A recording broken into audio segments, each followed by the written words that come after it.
स्वागत है आप सभी का तौर राजपूत वेल्थ में। तो यहाँ पर आप देख रहे होंगे कि आज हमारा जो मार्केट है कितना गैप डाउन खुला है। अगर इस गैप डाउन का अगर आपने वीडियो देखा हो, देखो मैंने बहुत पहले ही ये स्ट्रेटजी बता दी थी कि गैप अप और गैप डाउन दोनों को आपको किस तरह से ट्रेड करना है। अगर आप चाहें तो जाकर पुराना वीडियो देख सकते हैं, या फिर मैं यहाँ पर आपको फिर से समझाने की कोशिश करूंगा, या इसके लिए अगर आप डिमांड करेंगे तो मैं दूसरा वीडियो बना दूंगा। तो यहाँ पर हम लोग समझने की कोशिश करते हैं। और यहाँ पर सबसे पहले एक चीज़ का थोड़ा सा ध्यान रखना बहुत ज़रूरी है, क्योंकि बहुत सारे लोगों को ये लगेगा कि आपका जो 3 लाइन वाला स्ट्रेटजी काम नहीं किया, उसका मैं आपको यहाँ पर बताने वाला हूँ कि किस तरह से यहाँ पर 3 चीज़ें। देखो मैं हमेशा आपको 3 चीज़ों के साथ ट्रेडिंग सिखाता हूँ। कौन कौन सी चीज़ें 3? देखो एक मैंने आपको बताया है एसएल हंटिंग, ठीक है, जिसमें कि अगर आपको एसएल हंटिंग पर फोकस करना है। दूसरा मैंने आपको बताया कि मूविंग एवरेज, जो मैंने आपको बताया कि 20 मूविंग एवरेज यहाँ पर हम लोग यूज करते हैं। तीसरा मैंने आपको बताया 3 लाइन्स। ये तीनों ही चीज़ों पर आपको फोकस करना है। अगर इन तीनों चीज़ों में अगर आप मास्टर हो गए तो आपको एक अच्छा सा मौका मिल जाएगा। और तीनों ही चीज़ें हम लोग यहाँ पर वापस से देखने की कोशिश करेंगे। तो पहले हम लोग जो आज स्ट्रेटजी काम की है उस स्ट्रेटजी को हम लोग समझने की कोशिश करते हैं। पहले तो हम लोग यहाँ पर बात करते हैं कि यहाँ पर देखो अगर हम बात करें तो मैंने आपको एक चीज़ पहले बहुत पहले वीडियो में बताई थी कि एक चीज़ का ध्यान रखो। निफ्टी में अगर 100 पॉइंट या 200 पॉइंट अगर गैप डाउन ओपन हो जाता है, 100 से 200 पॉइंट मतलब 100 पॉइंट से ज़्यादा गैप डाउन ओपन हो जाता है। यहाँ से अगर ये गैप दिख रहा होगा आपको, ये वाला जो गैप अगर हम देखें तो यहाँ से 22,400 और यहाँ पे मार्केट अगर क्लोजिंग किया था तो 22,500 के आसपास हम लोग समझते हैं, 22,500। और उसके बाद में अगर हम बात करें तो यहाँ पर जो एसएल देखें, एसएल तो हमारे जो एसएल है, अगर हम लोग मैं आपको बताता हूँ कि हमारे एसएल कहाँ पर पड़े थे।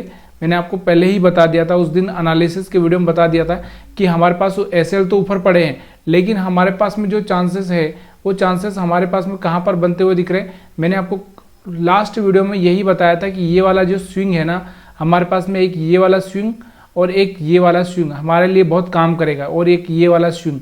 तो यहाँ पर देखो इसी लेवल पर मार्केट आके रुका हुआ है इन स्विंग पर। तो ये सारी चीज़ें मैंने आपको पहले ही क्लियर करी है उस वीडियो में। अगर आप उस वीडियो को देख लेंगे या थोड़ा एनालिसिस का तो आपको समझ में आ जाएगा। तो यहाँ पर मैंने आपको बोला था कि हमारे ऐसे यहाँ पर पड़े हैं, यहाँ पर पड़े हैं और यहाँ पर पड़े हैं। अब यहाँ पर आप देखो 22,600 के आसपास एसएल है, 22,700 के आसपास एसएल है, 22,800 के आसपास एसएल है।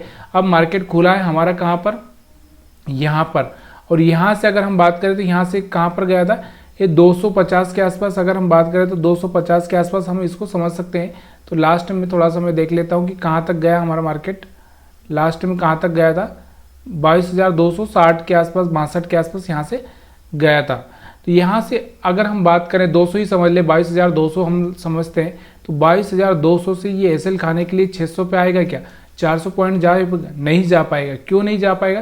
क्योंकि 400 पॉइंट निफ्टी को एक दिन में जाना बहुत मुश्किल है, और वो भी जब युद्ध की अगर हम बात करें तब ऊपर जाना पॉसिबल ही नहीं है। तो ऐसी कंडीशन में आपको मैं क्या बोल रहा हूँ कि मैंने बहुत अच्छी तरह से वीडियो बनाया है, उसको मैंने आपको समझाया है कि वहाँ पर आपका जो मैंने आपको 3 लाइन वाला स्ट्रेटजी बताया वो काम करेगा ही नहीं, क्योंकि एक लाइन यहाँ पर रहेगी बॉटम में, एक मिडल पे रहेगी, एक टॉप पे रहेगी। अब यहाँ पर खुला है मार्केट बहुत नीचे की साइड में।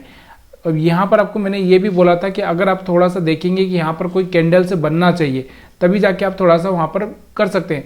तो यहाँ पर आपको दिख रहा होगा कि ये रेड कैंडल है, हम क्यों बाई करें। यहाँ पर भी आपको दिख रहा होगा ये जो कैंडल से बन रही है ये भी कोई खास कैंडल नहीं है। तो यहाँ पर ये ग्रीन कैंडल बना था। अगर आप फिर भी ये सोचते हैं कि मेरे को बाइंग करना चाहिए तो यहाँ से बाइंग करके आप यहाँ तक का पैसा बना सकते थे, इसमें कोई प्रॉब्लम नहीं। जो 3 लाइन वाली जो स्ट्रेटजी मैं आपको समझा रहा हूँ उसमें आपको यहाँ पर प्रॉफिट होता हुआ दिख रहा है।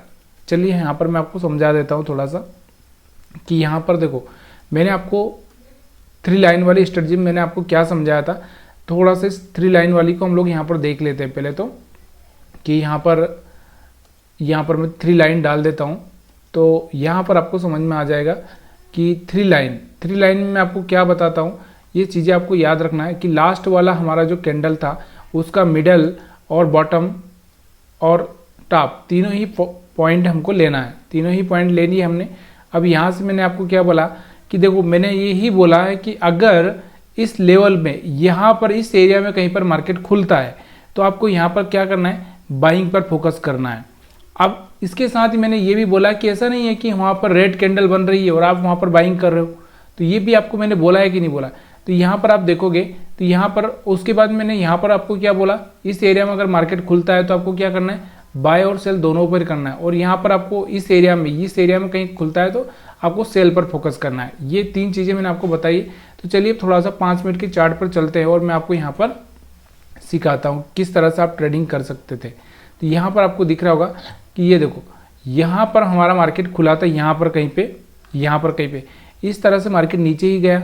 अब यहाँ पर आप देखो कि ये थर्ड लाइन टॉप से थर्ड लाइन की, मतलब यहाँ पर इसके नीचे की साइड में, तो नीचे की साइड में मैंने आपको बाइंग की सलाह दी है, लेकिन मैंने आपको यही बोला है कि देखो कोई कैंडल तो अच्छा बनना चाहिए ना। यहाँ पर आप देखो ये रेड कैंडल है, यहाँ पर आपको देखो ये डोजी कैंडल, और यहाँ पर अगर स्पिनिंग ये ऐसे कैंडल बन रहे हैं, यहाँ पर ये कैंडल बन रहा है, तो यहाँ से आप रेड कैंडल में बाइंग करोगे नहीं ना। तो जैसे ही ग्रीन कैंडल बना, अगर आप रिस्क ले सकते हो, देखो एक ऑप्शन सेलर, तो जो ऑप्शन सेलर होता है वो यहाँ पर रिस्क ले सकता है, क्योंकि उसको पता है कि अब यहाँ से मार्केट ग्रीन बना है, थोड़ा बहुत ऊपर जाएगा।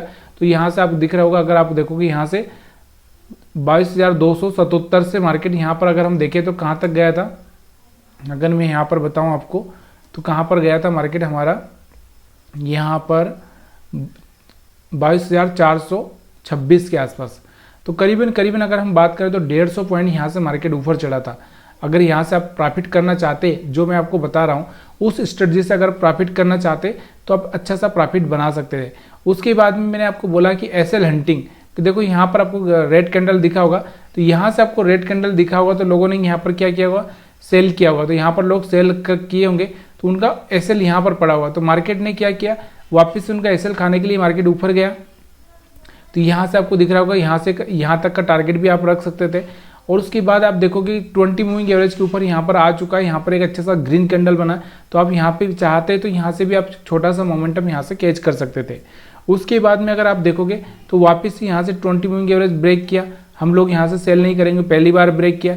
दूसरी बार में यहाँ से आपको दिख रहा होगा ऊपर की साइड में आया, तो हम लोग दूसरी बार में भी हम लोग यहाँ पर बाइंग नहीं करेंगे। अगर बाइंग करना है तो छोटी मोटी बाइंग करके यहाँ से आप, क्योंकि मार्केट ऑलरेडी सेलिंग में है तो सेलिंग पर ज़्यादा फोकस करना है हमको। तो यहाँ से आपने यहाँ पर अगर देख रहे होगे तो आप यहाँ पर ब्रेक किया तो यहाँ से सेल कर सकते थे। दोबारा यहाँ पर गया मार्केट 20 मूविंग एवरेज के पास, दोबारा यहाँ पर सेल कर सकते थे। तो ये निफ्टी 50 का चार्ट है जो मैं आपको समझा रहा हूँ। और यहाँ पर आपको दिख रहा होगा जो ये बायर्स आए थे ना यहाँ पर, तो मार्केट में लास्ट में जाकर इनका भी एसएल खत्म कर दिया, मतलब इनका भी हिट कर दिया। तो ये समझने की कोशिश करो कि मार्केट ऊपर गया वापस से वहीं का वहीं आ गया, तो ये समझना बहुत ज़रूरी हो जाता है। अब यहाँ पर हम लोग ये चार्ट समझ चुके हैं, मैंने तीनों ही स्ट्रेटजी आपको समझा दी है कि देखो यहाँ से 3 लाइनों वाले के हिसाब से भी आप यहाँ पर इस एरिया में हमेशा आपको बाइंग का बोलता हूँ ना, तो यहाँ से बाइंग करके आपको पैसा बन रहा था। हाँ, अब रेड कैंडल बन रहा है तो आप क्यों बाइंग करोगे यार, रेड कैंडल पे क्यों बाइंग करना है, जब ग्रीन बनेगा तभी बाइंग करने का। ये चीज़ें आपको समझ में आ चुकी कि चलो बैंक निफ्टी में और देख लेते हैं। तो ये सब चीज़ें आपको समझ में आना चाहिए। यहाँ से बैंक निफ्टी को भी अगर हम देखें तो यहाँ से बैंक निफ्टी का चार्ट में लगा देता हूँ। तो बैंक निफ्टी में अगर आप देखना चाहते हैं तो क्या देख रहे हैं कि यहाँ पर भी आपको दिख रहा होगा कि यहाँ से अगर आप देखोगे तो यहाँ पर भी आपको वही दिख रहा है कि यहाँ से अगर इस चार्ट को आप देखने की कोशिश करो, यहाँ से रेड कैंडल बन रहा है, यहाँ से रेड कैंडल बन रहा है, यहाँ से ग्रीन बना है, लेकिन हाई भी ब्रेक नहीं हुआ। जब हाई ब्रेक होगा, यहाँ से देखो, यहाँ से हाई ब्रेक हुआ प्रीवियस कैंडल का, तो हम यहाँ से एक एंट्री कर सकते थे। एक छोटा सा एंट्री अगर हम बात करें यहाँ पर बाइंग साइड का, अगर आपको दिख रहा होगा तो बाइंग साइड का यहाँ पर कहीं एंट्री, यहाँ पर 47,965 के आसपास का आपका एंट्री 70 के आसपास होता। उसके बाद यहाँ से गया था 48,113 के आसपास। तो यहाँ से करीबन आपको दिख रहा होगा करीबन 150 पॉइंट यहाँ पर आपको मिलता बाइंग में। उसके बाद में मैंने आपको क्या बोला कि यहाँ पर ये जो लोग आए होंगे इनका एसएल खा के मार्केट दोबारा से इन लोगों का एसएल खाने के लिए आएगा। तो यहाँ से देखो 20 मूविंग एवरेज के ऊपर आया, यहाँ पर अगर आपने ट्रेडिंग किया तो एक एसएल हिट हुआ होगा, यहाँ से आपने सेलिंग किया तो यहाँ से आपको दिख रहा होगा धीरे धीरे मार्केट यहाँ पर नीचे आता हुआ आपको दिखा ही दे रहा होगा। तो यहाँ से भी आपको समझ में आ चुका होगा। दूसरी 3 लाइन वाली कैंडल की अगर मैं बात करूँ तो 3 लाइन वाली कैंडल अगर मैं यहाँ पर लगा दूँ तो यहाँ से आपको देखने को मिलेगा कि देखो 3 लाइन की अगर हम बात करें यहाँ से, तो बैंक निफ्टी पर भी हम 3 लाइन का प्लान करते हैं। तो 3 लाइन अगर आपको दिख रहा होगा तो ये वाला हमारा कल का कैंडल था, इसका मिडल टॉप बॉटम सब मैंने यहाँ पर लगा दिया, ठीक है। उसके बाद में अगर हम बात करें तो यहाँ पर आपको दिख रहा होगा कि देखो मैंने आपको पहले ही बताया कि कौन से एरिया में आपको बाइंग करनी है, कौन से एरिया में आपको सेलिंग करनी है। तो यहाँ से आपको दिख रहा है, मैंने उससे पहले ही आपको बता दिया था कि देखो कल का जो मार्केट का सिचुएशन है वो अपने हिसाब से नहीं रहेगा, लेकिन फिर भी हम लोग कोशिश करेंगे कि ये वाला एरिया अपने लिए कौन सा बाइंग का काम करता है, ये वाला एरिया अपने लिए सेलिंग का काम करता है, और ये वाला एरिया अपने लिए कौन सा काम करता है, दोनों ही, बाई और सेल दोनों का। तो यहाँ पर इस एरिया में मैंने आपको बताया कि यहाँ पर आप बाइंग कर सकते थे, लेकिन अगर आपको देखा नहीं, में थोड़ा सा ये चीज़ें भी याद होना चाहिए कि ट्रेडिंग एक्चुअल में कहाँ पे लेना है, क्योंकि बहुत सारे लोग इस चीज़ को समझ ही नहीं पाते। देखो मैंने आपको ये बोला कि देखो यहाँ से इस एरिया में आप बाइंग कर सकते हो, लेकिन यहाँ पर आपको कोई तो हाई ब्रेक करे, ये रेड है, ये रेड है, ये ग्रीन है, लेकिन इसका हाई भी ब्रेक नहीं हुआ, तो काहे को घुसना है। यहाँ से आप देखो, यहाँ से एक छोटा सा मोमेंटम आपको देखने को मिला, ऐसे यहाँ पर है। अब थोड़ी सी इस बात को समझना बहुत ज़रूरी है कि देखो हमारे पास में जितने भी SL रेजिस्टेंस पड़े हैं, और ऐसी सिचुएशन में जब युद्ध की सिचुएशन है तो यहाँ पर मार्केट आना बहुत मुश्किल है। तो ऐसी कंडीशन में जब भी देखो RBI का कुछ पॉलिसी हो, या फिर अगर हम बात करें कोई युद्ध हो, या फिर और भी ऐसा फेड का इवेंट हो, यहाँ पर अगर हम बात करें कि जैसे चुनाव का रिजल्ट हो, तो ये सारी चीज़ें जो अगर आप देखें तो यहाँ से ऐसी कंडीशन में आपको वहाँ पर ट्रेड थोड़ा सा अवॉइड करना चाहिए, जिस चीज़ को मैं आपको बता रहा हूँ उससे। तो यहाँ से आप किस से कर सकते थे, यहाँ से आप दोनों ही कर सकते थे, एक तो 20 मूविंग एवरेज से कर सकते थे, 3 लाइन वाली स्ट्रेटजी से भी कर सकते थे। उसके बाद में अगर आप देखना चाहें तो यहाँ से 20 मूविंग एवरेज से भी आप कर सकते थे, और SL हंटिंग से भी आप कर सकते थे। तीनों ही चीज़ें यहाँ पर काम कर रही थी, आप कौन सी अच्छी लग रही उस हिसाब से आप काम कर सकते थे। तो गैप डाउन की अगर हम बात करते हैं, देखो गैप डाउन में मैंने आपको बोला कि गैप डाउन में यहाँ पर SL पड़े, यहाँ पर SL पड़े, यहाँ पर SL पड़े। अगर हम बात करें तो यहाँ से 48,700 के आसपास, और मार्केट हमारा कहाँ पहुँच चुका था, 48,000 के आसपास। तो 900 पॉइंट बढ़ना, 900, और यहाँ पर अगर हम देखें तो करीबन अगर 900-800 पॉइंट बढ़ना, और वो भी युद्ध की स्थिति में पॉसिबल ही नहीं है। तो इसलिए मार्केट ऊपर नहीं जा पाया। अगर और कोई कंडीशंस होती तो यहाँ से मार्केट में प्रॉफिट बुकिंग होने के बाद में वापस से मार्केट ऊपर जा सकता था। तो ये सब चीज़ें आपको याद होना ज़रूरी होता है। अगर यहाँ से ये चार्ट आपको समझ में आ रहा है तो प्लीज़ यार वीडियो को लाइक करना मत भूलिए, और आपको कोई सुझाव हो, कमेंट हो तो प्लीज़ मेरे को कमेंट करके बताइए। वीडियो देखने के लिए आप सभी का बहुत बहुत धन्यवाद। और गैप डाउन, गैप अप के लिए अगर आपको कोई वीडियो चाहिए तो प्लीज़ यार कमेंट करके बताइए।